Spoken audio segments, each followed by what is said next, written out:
بسم الله الرحمن الرحيم. الثاني عن ابن عباس رضي الله عنه قال كان عمر رضي الله عنه يدخلنا مع أشياخ بدر فكأنما بعضهم وجد في نفسه فقال لما يدخل هذا معنا ولنا أبناء مثله فقال عمر إنه من حيث علمتم فدعاني ذات يوم فأدخلني معهم فما رأيت أنه دعاني يومئذ إلا ليريهم. قال ما تقولون في قول الله تعالى إذا جاء نصر الله والفتح فقال بعضهم أمرنا نحمد الله ونستغفره إذا نصرنا وفتح علينا. وسكت بعضهم فلم يقل شيئا فقال لي أكذلك تقول يا ابن عباس؟ فقلت لا. قال فما تقول؟ قلت هو أجل رسول الله صلى الله عليه وسلم أعلمه له. قال إذا جاء نصر الله والفتح وذلك علامة أجلك فسبح بحمد ربك واستغفر إنه كان توابا. فقال عمر رضي الله عنه ما أعلم منها إلا ما تقول. رواه البخاری. حضرت عبداللہ بن عباس رضی اللہ عنہ سے مروی ہے، فرماتے ہیں کہ حضرت عمر رضی اللہ عنہ مجھے بدر کے شیوخ کے ساتھ بٹھایا کرتے تھے. بس بعض صحابہ نے اپنے نفس میں محسوس کیا اور کہا کہ اس کو ہمارے ساتھ کیوں بٹھایا ہے اور ہمارے لیے مانند اس کے ہمارے بیٹے بھی ہیں. بس فرمایا عمر رضی اللہ عنہ نے بے شک تم ان کی حیثیت کو جانتے ہی ہو. بس مجھے ایک دن بلایا اور ان کے ساتھ بٹھایا اور میرا خیال ہے کہ اس دن مجھے بلانے کا مقصد یہ تھا کہ ان کو میری حیثیت دکھلائی جائے. فرمایا آپ نے تم کیا کہتے ہو اللہ کے اس فرمان کے بارے میں اذا جاء نصر اللہ والفتح؟ پس کہا ان میں سے بعض نے یہ کہ ہم کو حکم دیا گیا کہ ہم اللہ کی حمد بیان کریں، تعریف بیان کریں اور اس سے مدد مانگیں، اور جب ہم کو مدد پہنچے اور ہم کو فتح نصیب ہو. ان میں سے بعض نے خاموشی اختیار کی، انہوں نے کچھ بھی نہیں کہا. بس عمر رضی اللہ عنہ نے مجھ کو فرمایا کیا تو بھی اسی طرح کہتا ہے اے ابن عباس رضی اللہ عنہ؟ میں نے کہا نہیں. فرمایا تو کیا کہتا ہے؟ میں نے کہا اس سے مراد رسول اللہ صلی اللہ علیہ وسلم کو وفات پا جانا ہے. آپ صلی اللہ علیہ وسلم کو اس فرمان کے ساتھ بتا دیا گیا کہ جب مدد آ گئی اللہ کی اور فتح، اور یہ نشانی ہے آپ کے وفات کی. اللہ نے فرمایا جب فتح اور نصرت آ جائے تو اے پیغمبر بس آپ تسبیح بیان کریں اپنے رب کی تعریف کے ساتھ اور بخشش طلب کریں، اس سے بے شک وہ توبہ قبول فرمانے والا ہے. بس عمر رضی اللہ عنہ نے یہ سن کر فرمایا میں اس سے کوئی اور مطلب نہیں جانتا مگر وہی جو تو نے کہا. روایت کی اس کو امام بخاری رحمۃ اللہ علیہ نے. حضرت عبداللہ ابن عباس رضی اللہ عنہ کی اس میں تعریف اور منقبت ہے یا ان کی سراہنا کی گئی ہے. یعنی حضرت عبداللہ بن عباس ایک چھوٹے صحابی تھے اور حضرت عمر رضی اللہ عنہ ان کو بدر کے بڑے صحابیوں کے ساتھ شامل کرتے تھے. یعنی جو اہل شورا ہوتے تھے جن سے مشورہ کیا جاتا تھا اور جو پختگی کی عمر کو پہنچے ہوئے تھے اور جن کا علم بہت زیادہ تھا.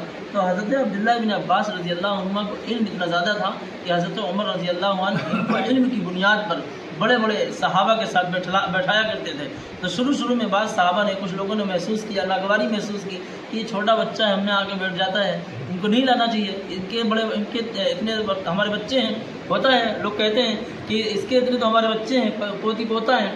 لیکن حضرت عمر رضی اللہ عنہ ان کو اس لیے بیٹھالتے تھے اس لیے کہ عبداللہ بن عباس کو بہت زیادہ علم تھا، جانکاری بہت تھی، اور اللہ کے نبی صلی اللہ علیہ وسلم کی دعا کا اثر تھا کہ اللہ کے نبی صلی اللہ علیہ وسلم نے دعا دی تھی کہ اللہم فقیہنا فی الدین، اے فقیہ فی الدین وعلمہ التاویل، اے اللہ اسے دین میں سمجھ عطا فرما اور قرآن کے معانی اور اس کے مطالب سمجھا دے.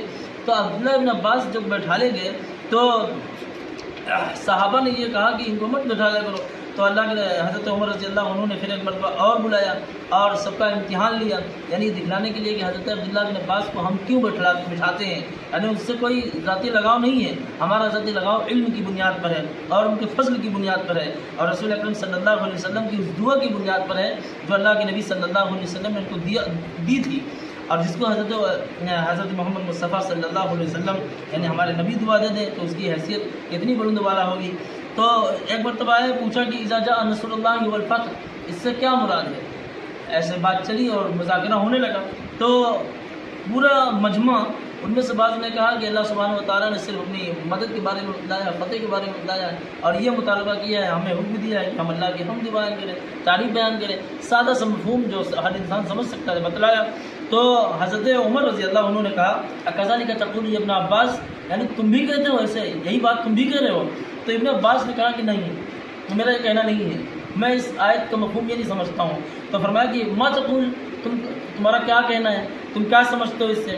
کہتے ہیں ہوا اجل رسول اللہ صلی اللہ علیہ وسلم عالمہ لہو، یعنی اللہ کے نبی صلی اللہ علیہ وسلم کی وفات مراد ہے، یعنی اللہ کے نبی صلی اللہ علیہ وسلم پر جب اذا جاء رسول اللہ والفتح اتری تو یہ اشارہ دے دیا گیا گویا کہ اللہ کے نبی صلی اللہ علیہ وسلم کی اب مدد مکمل ہو گئی، فتح مکمل ہو گئی، غلبہ مکمل ہو گیا، اب اللہ کے نبی صلی اللہ علیہ وسلم کا آخری دور ہے، آخری زمانہ ہے۔ ہوا بھی یہی، پھر اس آیت کو اترنے کے بعد، اس صورت کو اترنے کے بعد اللہ کے نبی صلی اللہ علیہ وسلم صرف 80 دن زندہ رہے، اس کے بعد وفات پا گئے۔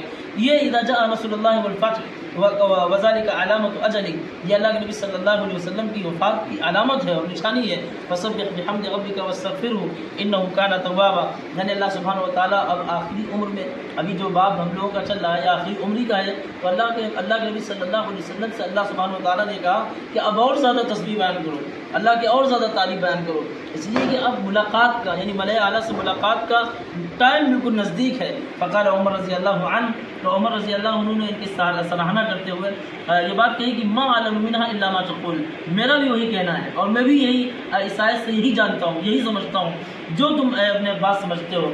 تو کہنے کا مقصد یہی کہ چھوٹی عمر کا ہونا یہ کوئی عیب کی بات نہیں ہوتی ہے۔ کبھی کبھی انسان چھوٹا ہوتا ہے لیکن اس کے اندر فقہ اور سمجھ اور فہم، ادراک اور معاملے کی باریک بینی سمجھنے کی زیادہ چھمتا اور صلاحیت ہوتی ہے، اور ایسے بہت سارے لوگ گزرے ہیں صحابہ میں اور تابعین میں۔ سعید بن مسیب کے بارے میں آتا ہے کہ تابعین ان کو فقیہ مدینہ کہا جاتا تھا، حالانکہ تابعی ہیں، تابعی یعنی صحابہ کے بعد آنے والے جو لوگ ہیں وہ سعید بن المسیب رحمۃ اللہ علیہ کے پاس جایا کرتے تھے، بڑے بڑے علماء ان سے پوچھنے کے لیے کہ فلاں مسئلے میں آپ کیا کہتے ہیں، فلاں مسئلے میں آپ کی رائے کیا ہے اور اس کے بارے میں کیا مطلب دلیل دیتے ہیں۔ تو سعید بن مسیب یہ فقیہ مدینہ کہے جاتے تھے۔ ایسے ہی بہت سارے لوگ، زید بن ثابت کے بارے میں آتا ہے، انس بن مالک کے بارے میں آتا ہے کہ چھوٹے چھوٹے لوگ، چھوٹے چھوٹے بچے تھے، 10 سال 11 سال، لیکن اللہ کے نبی صلی اللہ علیہ وسلم کی صحبت پا کر، آپ کی تربیت پا کر اور آپ کے ساتھ بیٹھ کر یہ علم کے اس مقام تک پہنچ گئے جہاں تک بڑے بڑے لوگ نہیں پہنچ پاتے، واقعی نہیں پہنچ پاتے ہیں۔ تو کہنے کا مقصد یہ ہے کہ کسی کی چھوٹی عمر کو بنیاد بنا کر اس پر طعن کرنا یا عیب کرنا، عیب اس کی برائی کرنا، بیان نہیں کرنا چاہیے، ناگواری بھی محسوس نہیں کرنا چاہیے۔ حضرت عمر رضی اللہ عنہ نے اسی بنیاد پر ان کو بلا کر یہ معاملہ بالکل صاف کر دیا کہ حضرت عبداللہ ابن عباس کی جو حیثیت ہے یا علمی جو مرتبہ ہے یا مقام ہے، یہ اس لیے کہ اللہ کے نبی صلی اللہ علیہ وسلم کی دعا ہے اور ان کا علم بہت زیادہ ہے اور بہت بڑھا ہوا ہے۔ اللہ سبحانہ و تعالیٰ ہمارے اندر علم کا شوق، جامعی پر علم کا شوق پیدا فرمائے اور اللہ کے نبی صلی اللہ علیہ وسلم کی احادیث اور قرآن کریم کی آیات کی تعویل اور معانی کا علم عطا فرمائے اور صحیح سمجھ عطا فرمائے، ہدایت اللہ کی رکھے۔